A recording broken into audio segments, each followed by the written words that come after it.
याद करिए गुलामी के कालखंड के दौरान जब ये देश भारत और भारतीयता की विस्मृति के दौर से गुजर रहा था, गुलामी की कालखंड से गुजर रहा था, तब शिकागो की धर्म सभा में इसी परंपरा में पैदा हुआ एक सन्यासी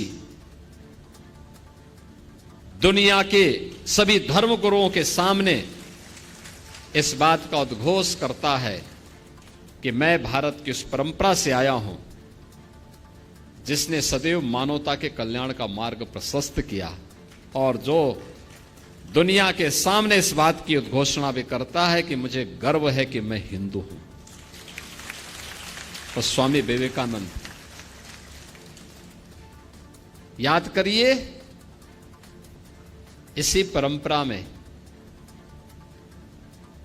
तुम मुझे खून दो मैं तुम्हें आजादी दूंगा का उद्घोष करने वाले नेताजी सुभाष चंद्र बोस पैदा हुए। यानी कलम का ही नहीं, तलवार की भी पूजा की है, और दोनों के समन्वय से ही समाज और राष्ट्र की व्यवस्था चलती है। याद करिए स्वतंत्र भारत में भारत का संविधान कैसे बनना चाहिए, उत्तर दक्षिण पूरब पश्चिम क्षेत्र, भाषा, जाति, मत, मजहब, इन सब को एक साथ एक मंच पर ला करके खड़ा कर ले।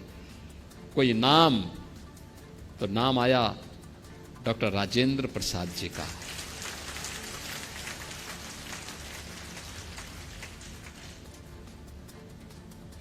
डॉक्टर राजेंद्र प्रसाद जी का। स्वतंत्र भारत में बार बार दुश्मनों के द्वारा किए जा रहे हमलों का जवाब देने के लिए कैसा प्रधानमंत्री चाहिए, तो लाल बहादुर शास्त्री ने 1965 में पाकिस्तान को नाकों चने चबवा करके स्वतंत्र भारत में पाकिस्तान को उसकी औकात दिखाने का काम भी किया था।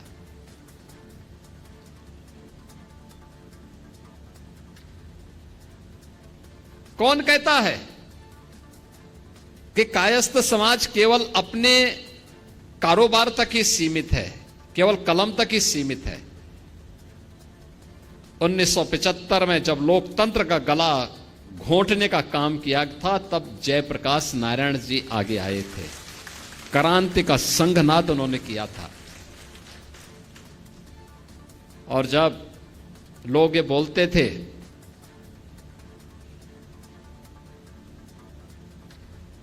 कि अयोध्या में राम मंदिर कभी नहीं बन पाएगा,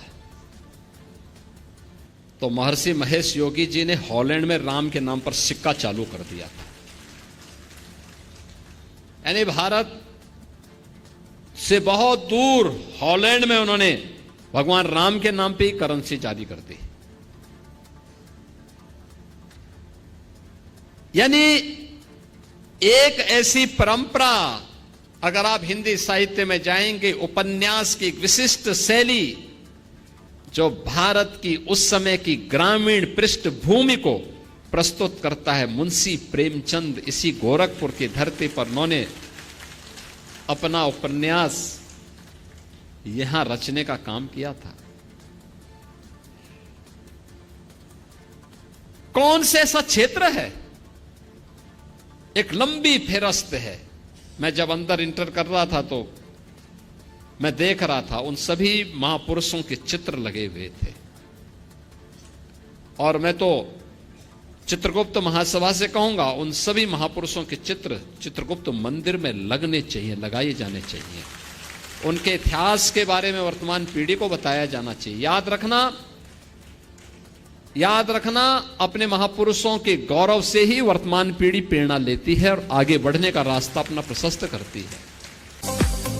अगर आप हमारा वीडियो YouTube पर देख रहे हैं तो चैनल को सब्सक्राइब करें और बेल आइकन को दबाएं। यदि आप हमारा वीडियो Facebook पर देख रहे हैं तो पेज को लाइक और फॉलो करें। धन्यवाद।